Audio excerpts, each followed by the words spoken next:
Hello, everyone. Today we'll be talking about some social media skincare trends and the science behind this, and discussing if these are trends that are worth it to incorporate to our skincare routine or not. I selected three of them. So without further ado, let's start with the first one, which is skin fasting. What is the definition of skin fasting? It's referred to the idea of not using any skincare active at all for a certain period of time to allow the skin to recover from the overuse of products. So immediately with the definition of this, you can have the idea that there is something wrong with our skincare products they are not allowing our skin to basically take control over the skin biology and do what is right for the skin. So what is the rationale behind skin fasting? It's like by fasting the skin, by depriving the skin of active ingredients that are in our skincare, we will promote the skin capacity to repair, detoxify itself, and to reset. So it's kind of like this concept of, like some people say, like the skin become lazy, doesn't want to do the stuff. So what it's saying here, our skincare ingredients are working against our skin biology, and they're not allowing the skin to repair or to detoxify itself, or even to reset. So it's something that is like very nefarious against, the skin that our skincare is doing. So how is this promoted? Basically, skin fasting, there are different degrees of fasting. And we have, the hardcore, the severe skin fasting proponents that they say that you should remove all skincare products, including cleansers, moisturizers, and sunscreen. This is another started for me because those three products that I just mentioned are the basic skincare that every human being should have in their skincare routine. So by removing that, it's like you are leaving your skin unprotected and not providing the basic condition for the skin to have a chance to survive basically to the environment and work properly. So severe fasting is not for me. Mild fasting now is based on removing certain ingredients from your skincare routine for a certain period of time. Most of the time, they talk about acid and retinoids and how you shouldn't be, using at the same time, which is nothing new under the sun. We shouldn't use ingredients that, like can produce skin irritation. But this is basically the two ways that skin fasting is promoted. So what is the timing of skin fasting? It's like we should do a couple of hours, couple of days, couple of weeks, couple of months, a year. We don't know.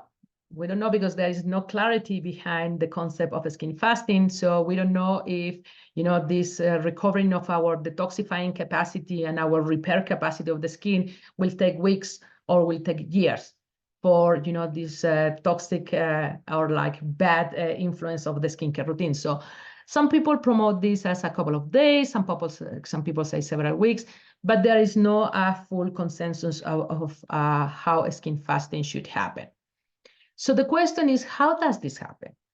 Which are the mechanisms behind this theory? Which is basically the science behind skin fasting?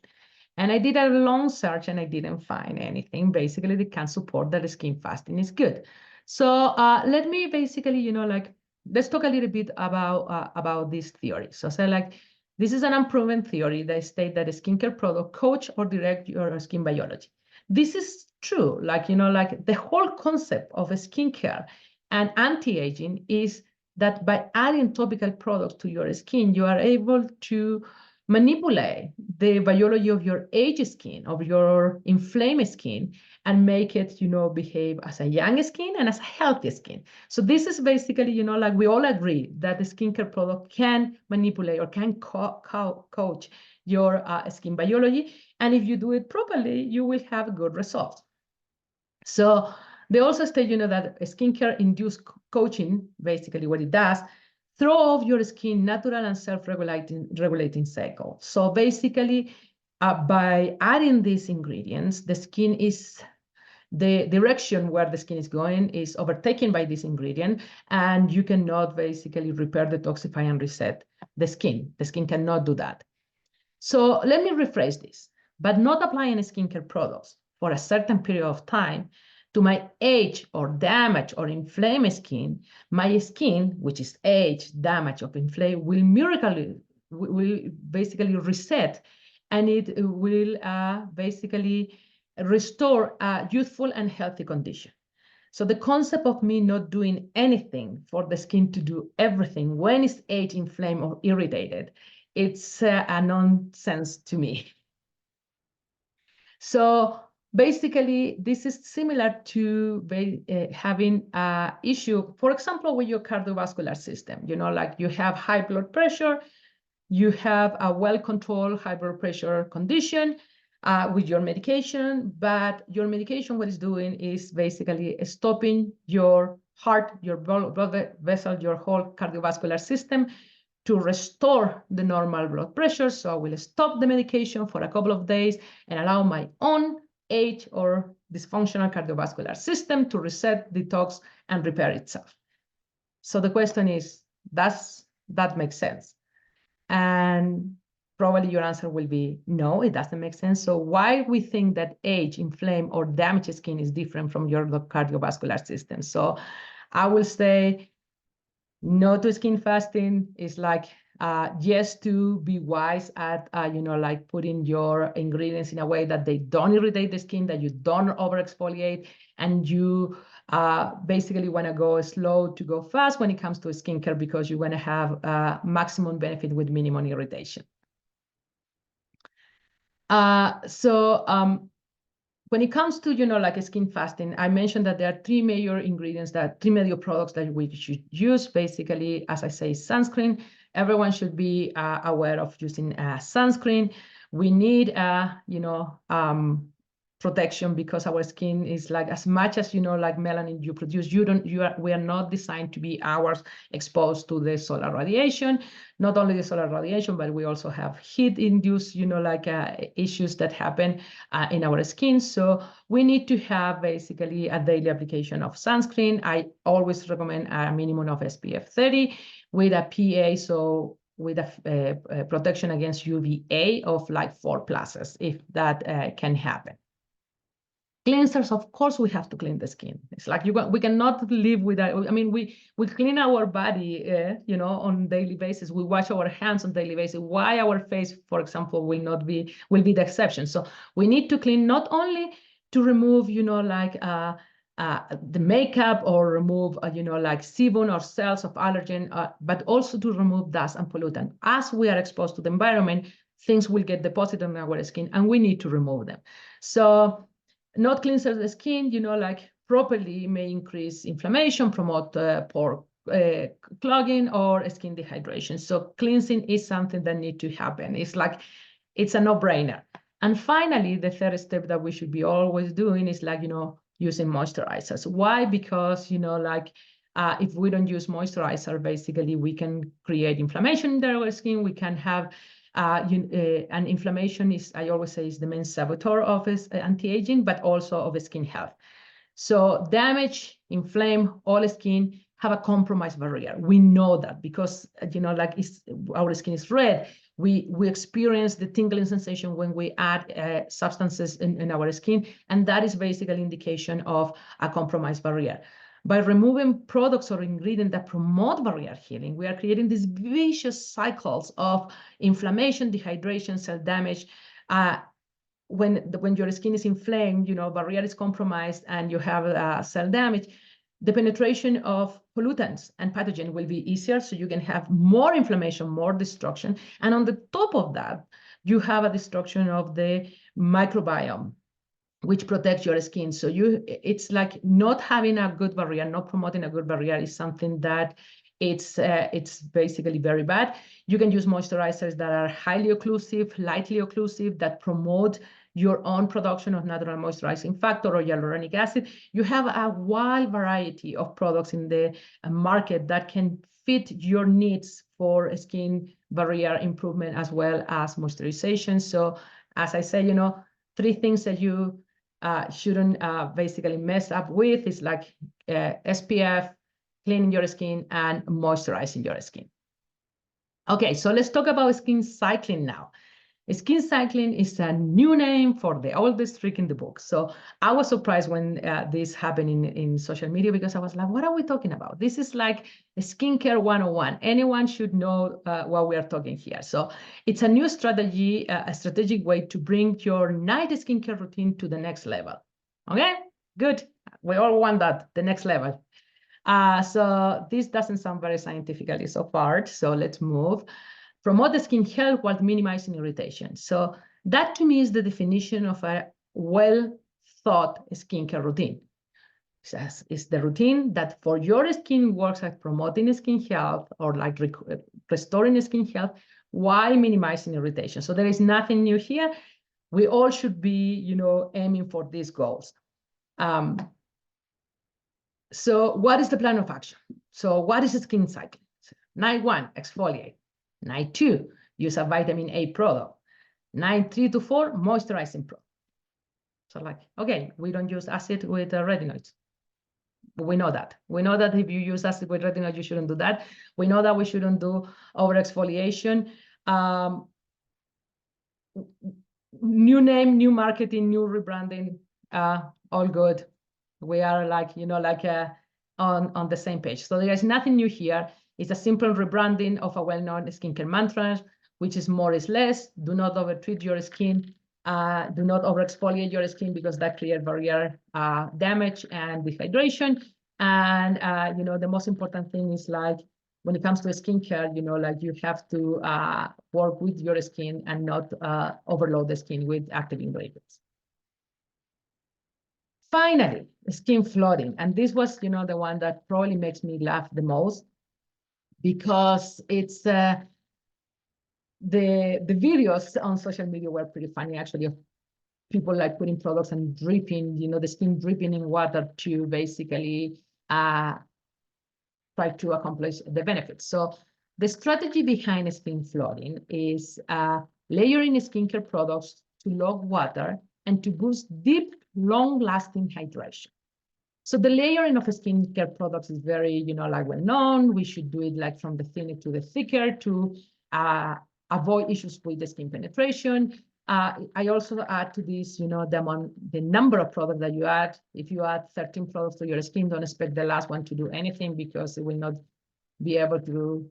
The skin has a maximum capacity of penetration, and and you have this barrier of, because the product not only has the ingredient, they also have the what I call the base, that are the products that carry the ingredients into the skin. So those will basically accumulate on your top of your skin. So it's not a matter only of like from thinnest to thicker, also it's a matter of how many of them we will add. And as I said, like based on this skin flooded, we have to do like the thinnest to thickest. So so far we are in agreement with this trend. Okay, so next one. So what are the benefits of skin flooding? So skin flooding is basically you put all these super hydrating products and mist and things like that, and you will lock the moisturizer in your skin. You increase deep skin hydration. You will promote deeper penetration of the skin with products and boost product efficacy. So all of this sounds great, but let's analyze the science behind this. First, how do we lock moisturizer, or like how do we lock water in our skin?